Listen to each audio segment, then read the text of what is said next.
¿Qué tal? Bueno, se acerca el fin de una era, el inicio de la nueva generación de consolas de videojuegos.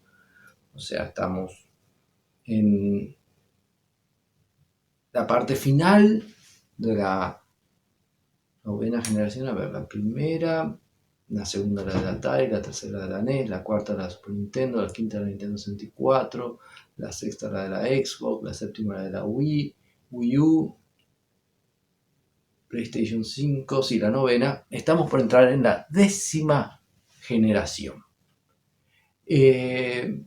Aparentemente comenzaría este año con el lanzamiento de la sucesora de la Nintendo Switch. Ahora un último rumor hecho por la gente que hace el Game Shark da como septiembre de este año que sería lanzada la consola, lo que coincide con otros chismes que han salido alrededor de eso, ¿no? Lo más fuerte es que Nintendo dijo que no hay ninguna nueva consola durante el año fiscal que termina ahora en marzo. Entonces se puede especular que después de marzo podría salir. Claro que no va a salir el 1 de abril. Tendría que ya haber sido anunciada, ya tendría que haber precios, ya tendría que haber todo a esta altura del año para que saliese en abril o mayo. Entonces se da casi por sentado que será en el segundo semestre. Analizando las ventas globales, los lanzamientos en general, es importante que esté antes de Navidad, que es la temporada fuerte de venta de consolas de videojuegos. Entonces, septiembre podría ser un muy buen mes porque le daría para estar en el Black Friday y en Navidad. Entonces, es una buena temporada para lanzar una consola de videojuegos. La mayoría de las consolas de videojuegos se han lanzado en esa época. Si no, cuando termina el año fiscal y la parte de pago de impuestos en los países del primer mundo, que es entre enero y febrero. Entonces, en marzo algunas consolas han sido lanzadas, como fue el caso de la Switch, que salió del 2017, si no me equivoco fue el 16 de marzo del 2017, pero no me acuerdo, pero fue en marzo. Y hablando de la Switch, ya que no hay muchos datos, no hay datos oficiales, porque Nintendo no ha dicho que va a lanzar una consola. Se está especulando que saldría la consola este año. Puede ser que salga en el 2025 o en el 2026. La Switch está vendiendo muy bien y no habría motivo para matarla. A diferencia de cuando la Wii estaba terminando su ciclo, como ya estaban las teles de alta definición y todo eso, la Wii venía en un franco declive de ventas y entonces hacía falta una sucesora. No el caso de la DS, que todavía vendía muy bien, pero siempre hay ciclos y para mantenerse actualizados se necesitan máquinas nuevas. Entonces pensar que la Switch 7 años después puede tener un sucesor no es absurdo. Entonces, especulándonos cómo fue el lanzamiento de la Switch, podemos especular cómo va a ser el lanzamiento de una sucesora, que para términos prácticos vamos a referirnos a ella en el video como Switch 2. Bueno, en el 2014, mucho antes de que la Switch fuese anunciada, el presidente de Nintendo en aquella época, Satoru Iwata, tuvo una reunión con los inversores de Nintendo para avisarles que estaba unificando el desarrollo de software de portátil y de consola de mesa. Algo que ya estaba en planes de Nintendo desde el 2012. Porque a cada generación de portátiles Nintendo tenía el problema de comenzar todo de nuevo. La GPU y la CPU de la 3DS eran muy diferentes a las que se usaban en la Nintendo DS, que eran muy diferentes a lo que se usaba en la Game Boy Advance, que eran muy diferentes a lo que se usaba en la Game Boy. Entonces cada vez había que comenzar a desarrollar engines y programas para programar en esas nuevas consolas desde cero. Muy diferente de lo que pasaba con las consolas de mesa, que desde la GameCube lo que se usaba era la misma arquitectura con versiones más potentes del hardware. La Wii, la Wii U tuvieron esa característica. Entonces, el core de la programación era el mismo. Pero para las portátiles no tenían una arquitectura consagrada, la cual se podría, bueno, vamos a mejorarla y vamos a hacer juegos en base a eso, entonces es solo hacer con más potencia lo que ya estábamos haciendo, una reducción muy simple de todo, ¿no? Entonces la idea original era crear un SoC que se iba a llamar, tenía nombre clave Mont Blanc, basado en la arquitectura que ya conocían, que era la GPU de la Wii U quiero decir, y que era basada en la GameCube, entonces tipo ya tenían 3 generaciones, hacer una portátil con ese mismo código, por así decirlo.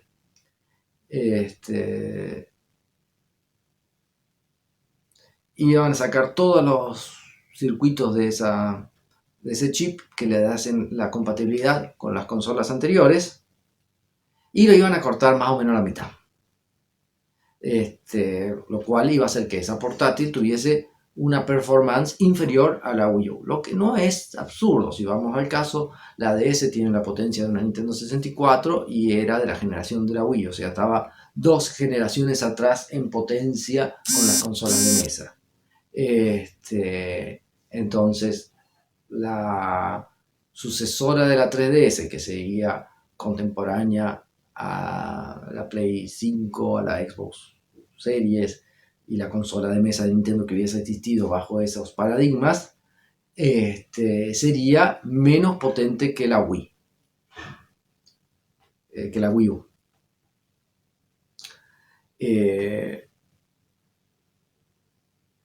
Esa GPU bien menos potente se llamaría TCAF y tendríamos 4 núcleos ARM. Un decodificador o sea, descompresor de memoria, y todo eso haría la nueva consola, la Mont Blanc. Al mismo tiempo, Nintendo lanzó el proyecto Indy, que tenía 2 objetivos: crear una GPU padronizada para los portátiles y para las consolas de mesa, con la idea de absorber la arquitectura de la Wii U, para poder desarrollar cuál sería el concepto del nuevo portátil, del sucesor de la 3DS en la época.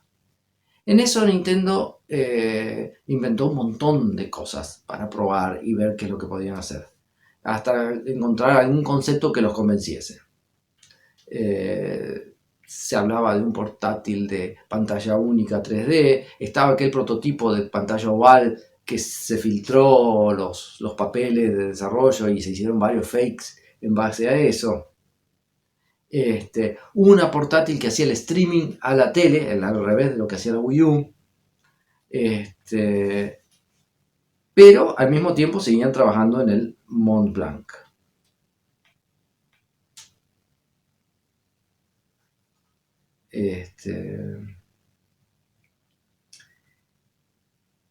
Tenían el problema de la latencia en ese portátil que le transmitía a la tele. Era muy alto el input lag.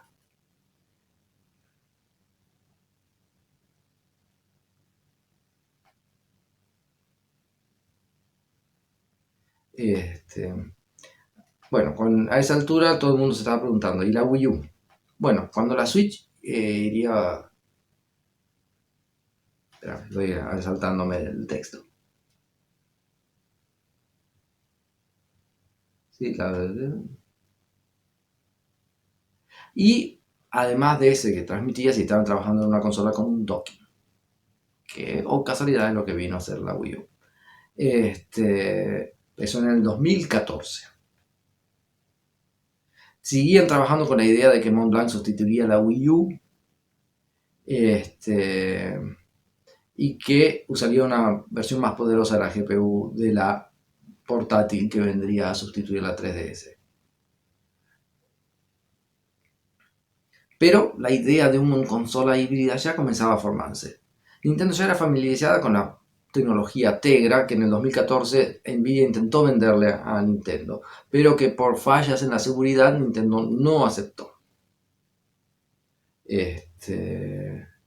Pero Nvidia no se rindió y le hizo todos los cambios que Nintendo pidió. Eso le dio muy buenas vistas a la tecnología Tegra por parte de Nintendo.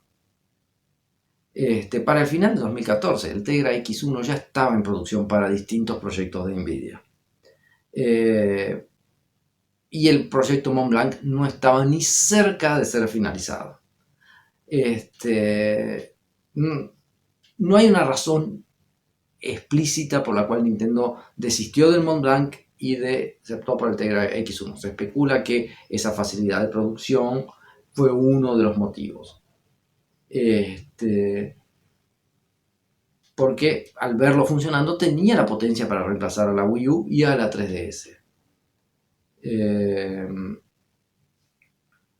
Mientras que con el otro, para hacerlo reemplazar a ambas consolas, el trabajo iba a ser muy arduo para todo el equipo de ingeniería de Nintendo.